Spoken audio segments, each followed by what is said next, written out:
Magandang umagagi sa inyo ang lahat mga kutet at wala na ang bagyo at kay ganda ng araw ngayon. It's a beautiful day. Ngayon ay maghahanda ako papunta ng Antipolo.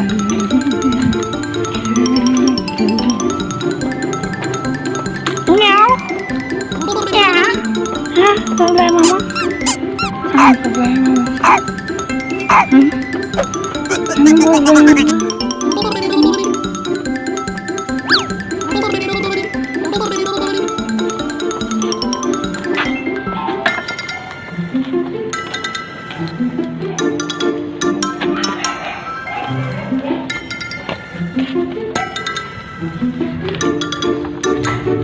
Fully charged na ang aking e-bike.